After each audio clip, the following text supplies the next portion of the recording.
सबसे पहले बात सीबीएसई क्लास 12 एग्जाम की। पिछले वर्ष की तरह इस वर्ष भी सीबीएसई की 12वीं की बोर्ड परीक्षा नहीं होगी।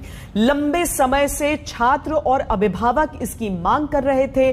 दिल्ली समेत कुछ राज्य सरकारों ने भी बोर्ड परीक्षा रद्द करने की मांग की थी। आज प्रधानमंत्री नरेंद्र मोदी की अध्यक्षता में हुए हाई लेवल मीटिंग में छात्रों की मांग मान ली गई है। इसका ऐलान खुद प्रधानमंत्री मोदी ने किया। उन्होंने कहा कि यह फैसला बच्चों के हित में लिया गया है। इसके बाद सीबीएसई ने यह भी बताया कि 12वीं के छात्रों का रिजल्ट किस आधार पर तैयार होगा।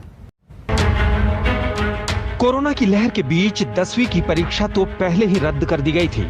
अब केंद्र सरकार ने बड़ा फैसला लेते हुए सीबीएसई की 12वीं की परीक्षा को भी रद्द कर दिया है।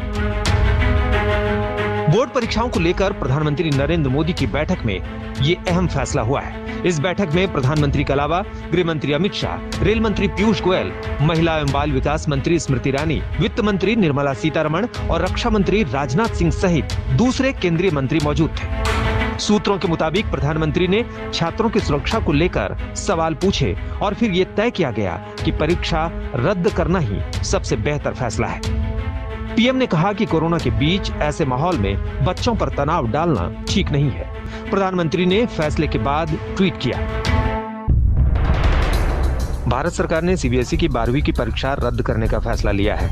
लंबे मंथन के बाद हमने वो फैसला लिया है जो छात्रों के हित में है और जो युवाओं की सेहत के साथ साथ उनके भविष्य की भी रक्षा करेगा। तय किया गया है कि पिछले साल की तरह स्कूल के इंटरनल परीक्षा के आधार पर रिजल्ट तय होंगे। अगर कोई छात्र इससे संतुष्ट नहीं होगा तो वो अलग से परीक्षा दे सकता है। ये तब होगा जब हालात ठीक हो जाएंगे।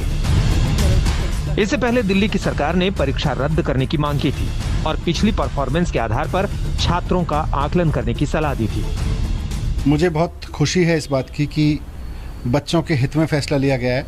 बच्चों को स्वास्थ्य को ध्यान में रखते हुए फैसला लिया गया है, क्योंकि देश भर के 1.5 करोड़ बच्चे इस बात से दुखी थे कि उनकी 12वीं की क्लास लगातार खिंचती जा रही है, वो ख़त्म होने का नाम नहीं ले रही।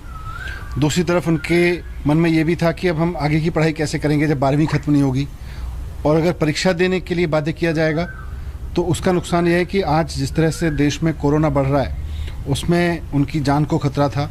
कोई भी पेरेंट नहीं चाहता था कि उसके बच्चे को उसकी जान पे खेल के परीक्षा दिलवाई जाए।